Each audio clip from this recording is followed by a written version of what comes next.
بسم الله والحمد لله والصلاة والسلام على رسول الله وعلى آله وصحبه ومن والاه. مرحبا. يقول المؤلف: حكم خروج القلس والدم من أسنان الصائم. ጾመኛ ከሆነ ሰው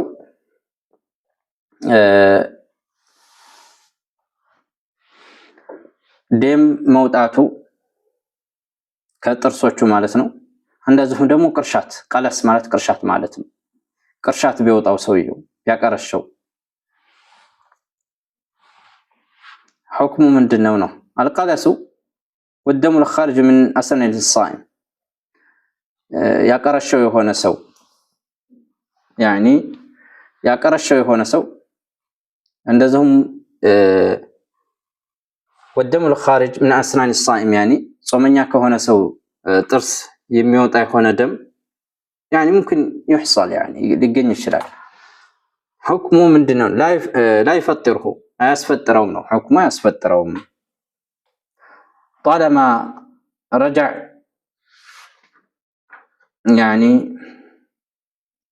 طالما لم يرجع إلى حلقه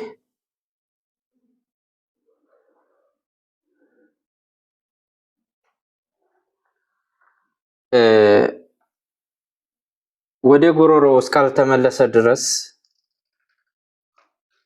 አያስፈጥረውም ነው። ከጥርሱ ደም ማውጣቱ ብቻ ወይም ደግሞ አቀረሸው የበላው ነገር ወደ ላይ ትግ ብሎ ወጣ ልክ እንደ ህፃን ልጅ ማለት ነው። የዚህን ሰዓት አያስፈጥርም ነው። الدليل ማስረጃውም اجماع اهل العلم على ذلك ومن نقل الاجماع ابن حزم። ይህም ማስረጃው ደግሞ የዑለማዎች ስሙምነት ነው። የዑለማዎችን ስሙምነት ከዘገቡት ዑለማዎች ኢብኑ ሐዝም ዘግበዋል። የዑለማዎችን ኢጅማዕ ማለት ነው ስብስብ። طيب ሌላኛው خروج الدم الحيض والنفاس የወር አበባ መውጣት እንደዚሁም ደግሞ የወሊድ ደም መውጣት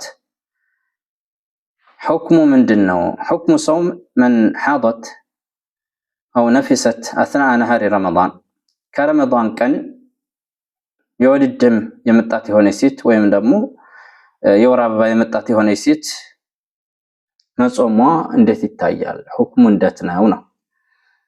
طيب من حاضت أو نفست أثناء نهار رمضان فقد فسد صومها ከረመዳን ቀን የወር አበባ የመጣት የሆነ ሴት ወይም ደግሞ የወሊድ ደም የመጣት የሆነ ሴት በእርግጥ ጾሟ ተበላሽቷል። ወይልዘሙሃ ቀዷኡ ቀዷ ማውጣት ይይዛታል። ለምን ተቀኑ መግሪብ ሊደርስ ለምን ትንሽ ደቂቃ እንኳን ይሆናል ቀዷ አለባት፣ ጾሙ ይበላሻል። الدليل من السنة ማስረጃውም ከሐዲስ የመጣ ነው። عن أبي سعيد الخدري رضي الله عنه أن النبي صلى الله عليه وسلم قال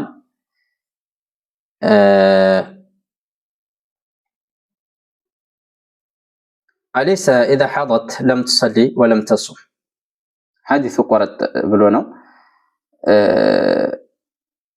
ሴት ልጅ አይደለችምን የወር አበባ ባየች ጊዜና አትሰግድም አትጾምም አይደል የሚለው ሐዲስ ነው። ቡኻሪ ዘገቡት ሐዲስ ነው። እንደዚሁም ሙስሊም ዘግበውታል። ወለፍዙ ለሁ እና ሴት ልጅ የወር አበባ በመጣት ጊዜ አትሰግድም አትጾምም፣ ሶላት የለባትም፣ ቀዷ የጾም ቀዷ አለባት ማለት ነው። የወሊድም ደም እንደዚሁ ነው حكሙ ነው። الدليل من الإجماع እንደዚሁም ማስረጃው ኢጅማዕ የዑለማው ስምምነት ነው። نقل الإجماع على ذلك ابن حزم وابن قدامة والنووي وابن تيمية። የዑለማዎችን ስምምነት ከዘገቡት ዑለማዎች ውስጥ ኢብኑ ሐዝም እና እንደዚሁም ኢብኑ ቁዳማ፣ ኢማሙ ነወዊ፣ ኢብኑ ተይሚያ ዘግበዋል ነው የዑለማዎችን ስምምነት በዚህ حكم ላይ ማለት ነው። የወር አበባ የመጣባት የሆነ ሴት ከረመዳን ቀን ወይም ደግሞ የመውለድ ደም የመጣባት የሆነ ሴት ያየች የሆነ ሴት ጾሟ ይበላሻል። የጾም ቀዷ አለባት ነው። ጾም አለባት ነው በሌላ ጊዜ ማለት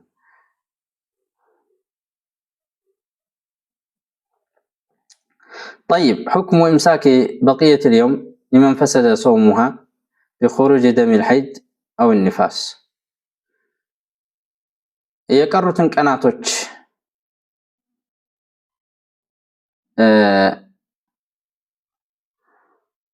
ከምግብ ከመጠጥ መቆጠብ ሁክሙ እንዴት ይታያል? ጾሟ የተበላሸባት የሆነ ሴት የወር አበባ በመምጣት ወይም ደግሞ የወለድ ደም በመምጣት من فسد صومها بخروج دم الحيض أو النفاس فإنه لا يلزمها إمساك بقية اليوم يعني የወር አበባ የመጣባት የሆነች ሴት ማለት ነው በረመዳን ቀን ወይም ደግሞ የወለድ ደም የመጣባት የሆነች ሴት የቀረውን የቀኑን ክፍል ከምግብ ከመጠጥ መቆጠብ አይዛትም ጾሟ ይበላሻል ብለናል። ስለዚህ አይዛትም ነው። አሁን ذهب إلى ذلك الجمهور من الحنفية والمالكية والشافعية وذلك لأنها ليست بأهل الصوم በዚህ ጋር ላይ ጅምሁር ዑለማ ሄደዋል ማለት ነው። ኢምሳክ የለባትም በሚለው አቡ ሐኒፋ፣ ኢማሙ ማሊክ፣ ኢማሙ ሻፊዒ ለምን እርሷም የጾም ባለቤት ስላልሆነች ولأن الحيض لو كان موجودا في أول النهار لم تؤمر بالصوم ከመጀመሪያው ከቀኑ ክፍል ከመጀመሪያ ጊዜ የወር አበባው ኑሮ በነበረ በጾም አትታዘዝም ነበር እንድትጾም ማለት ነው። ለምን ብትጾም ሐራም ስለሆነ ማለት ነው። እና ስለዚህ ከቀኑም ክፍል ባየ ይሄን ነገር በተከሰተ ጊዜ ኢምሳክ ይዛት መብላት መጠጣት አለባት ነው። طيب الحيض لا يقطع التتابع حيض የወር አበባ ተታቡዕን አይቆርጥም። ተከታታይ የሆነ ጾም ያለባት የሆነች ከፋራ ሊሆን ይችላል إلى آخره ማለት ነው። إذا كان للمرأة صيام شهرين متتابعين فلا يقطع التتابع حدوث الحيض የወር አበባ መከሰቱ በተከታታይ የምትጾመው ጾም ካለባት ያንን ተከታታይነቱን አያቋርጥም ነው። ለምን ዑذር ነውና ማለት ነው። الدليل إجماع أهل العلم على ذلك ومن نقل الإجماع ابن المنذر وابن تيمية በዚህም ጋር ላይ የዑለማዎች ስምምነት አለበት። የዑለማዎችን ስምምነት ከዘገቡት ሰዎች ውስጥ ኢብኑ ሙንዚር ኢብኑ ተይሚያ ዘግበዋል ማለት ነው። ወብኑ ተይሚያ طيب ሌላኛው አልጁኑኑ ወልኢግማእ እብደት ነው። አልጁኑን ወይም ደግሞ አውድቅ ኢግማእ ማለት አውድቅ ጁኑን እብደት تقدم الكلام عليهما في الفصل الرابع من باب الأول በመጀመሪያው ክፍል የነዚህ ሰዎች ሁክም እብድ የሆነ ሰው ወይም ደግሞ አውድቅ የጣለው የሆነ ሰው ከቀኑ ክፍል ከረመዳን ቀን ያበደ የሆነና ወይም ደግሞ ተቀኑ ክፍል የጣለው የሆነ ሰው ኢግማእ ማለት ነው። አውድቅ ሁክማቸው አራተኛው ባብ ላይ ያልፋል ይላል። ሁክሙ መን ናመ ፊ ነሃሪ ረመዳን በረመዳን ቀን የተኛ የሆነ ሰው ሁክሙ ምንድነው? አንዳንድ ሰው ጧት ዲብ ይላል ሱብሂን ሰግዶ ቀኑን ሙሉ አይነሳም ማለት እና ሁክሙ ምንድነው ነው? إذا استيقظ الصائم لحظة من النهار ونام بقية فصومه صحيح ጾመኛ የሆነ ሰው በነቃ ጊዜ ከቀኑ ክፍል ትንሽ ክፍልም ቢሆን ከቀኑ ክፍል ትንሽ ጊዜ የነቃ የሆነ ሰው ከዛ ሙሉ ቀኑን ተኛ يسوف صومه الصحيح ጾሙ ትክክል ነው ነው። الدليل ማስረጃው إجماع أهل العلم على ذلك ومن نقل الإجماع النووي ማስረጃውም የዑለማዎች ስምምነት ነው። የዑለማዎችን ስምምነት ከዘገቡት ሰዎች ነው ኢማሙ ነወዊ ዘግበዋል። لأنه عادة ولا يزيل الإحساس بالكلية ولأنه إذا نبه انتبه فهو كذاهل وسائه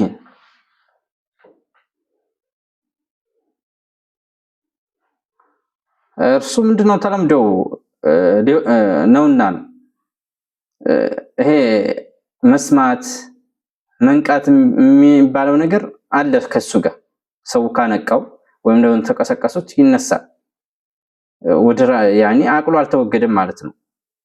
ስለዚህ በሰው እንደዚህ ተቀሰቀሰው ስለሚነሳ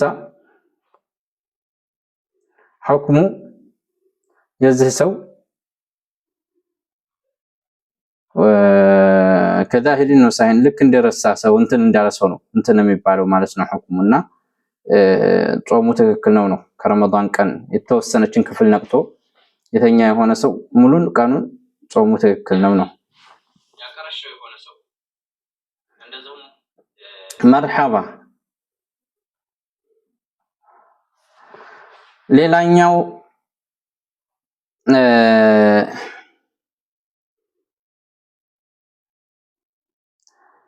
الردة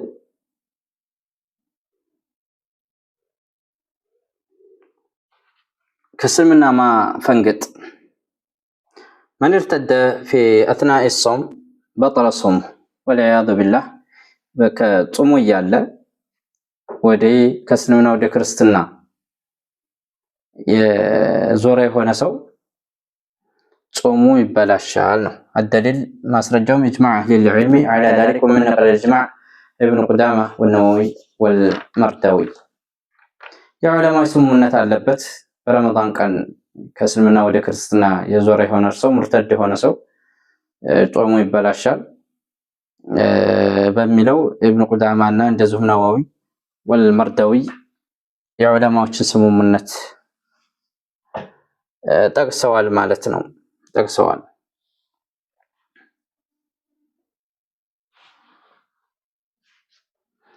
ሌላኛው ንየቱል ኢፍጣር ማፍጠርን መነየት من هو الإفطار في نهار رمضان فقد أفطر وإن لم يتناول شيئا من المفطرات የሚያስፈጥሩ ነገራቶችንም ባይመገብና እንትን ባይወስድም ማፍጠርን የነየተ የሆነ ሰው በረመዳን ቀን ጾሙ ይበላሻል ነው። ጾሙ ይበላሻል። በዚህም ጋር ላይ وذهب إلى ذلك المالكية والحنابلة وهو قول عند الشافعية واختاره ابن حزم ኢማሙ ማሊክ በዚህ ጋር ላይ ሄደዋል። ጾሙ ይበላሻል በሚለው ማፍጠርን የነየተ የሆነ ሰው በረመዳን ቀን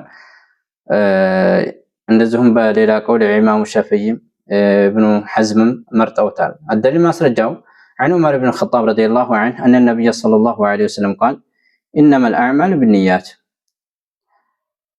عمر بن الخطاب مركام سراتشون الله سبحانه وتعالى يبدل لاتشونا نبي عليه الصلاة والسلام من ديه بلاوال للعلم إنما الأعمال بالنيات سرا بنيانو بلاوال سرزي هي سو نيجاون أفرصال لنا بايبلان بايطጣም እንኳ ጾሙ ተበላሽቷል ይሉ ነው።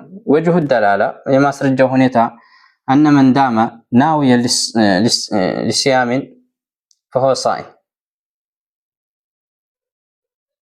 عفوا أنه ما دام ناويا للصيام فهو صائم ጾመኛ ነኝ የሚለውን ንያውን ያዘወተረ የሆነ ሰው እሱ ጾመኛ ነው። وإذا نوى الإفطار أفطر ማፍጠርን ከነየተ አይ ማፍጠር አለብኝ ብሎ አጅም ቁርጥ ያለ ሐሳብ እንትን ያለ የሆነ ሰው ባይበላም ባይጠጣም እንኳን አፍጥሯል ነው። فالصوم عبارة عن النية يعني ጾም የሚባለው ነገር عبارة عن النية ከንያ የተወሰደ ነው። إنما الأعمال بالنية فإذا نوى قطعها انقطعت ጾሙን ያለው ንያ ካቋረጠ ትቋረጣለች ነው።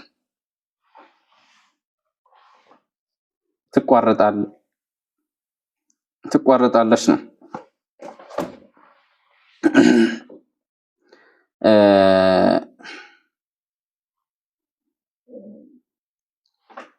فإذا نوى قطعها انقطعت كالصلاة إذا نوى قطعها فإنها تنقطع لك عند صلاة معناتها صلاة ما قوارط بنية جزء لك عندما يقارط أو هم يقارطانه. ولأن الأصل اعتبار النية في جميع أجزاء العبادة حقيقة وحكما، ولكن لما شق اعتبار النية حقيقة وحكما واعتبر بقاؤه حكمها وهو ألا ينوي قطعها، فإذا نوى زالت النية حقيقة وحكما، لأن نية الإفطار ضد نية الصوم. يعني بتقلو ما افترن كنيته ጾሙ ይበላሻል حكما በትክክል ይበላሻል ነው። لأن نية الإفطار ضد نية الصوم ማፍጠርን መነየት ከጾም ንያ አገልባጭ ስለሆነ ማለት ነው። ከዛ ጋር ተቃራኒ ስለሆነ ቁርጠኛ የሆነ ንያ ከነየተ አንድ ሰው ያፈጥራል وإن لم يتناول الأكل أو الشرب إلى آخره مالتنا. هذا والله أعلى وأعلم. اللهم أرنا الحق حقا وارزقنا اتباعه وأرنا الباطل باطلا وارزقنا اجتنابه. صلى الله على نبينا محمد وعلى آله وصحبه أجمعين.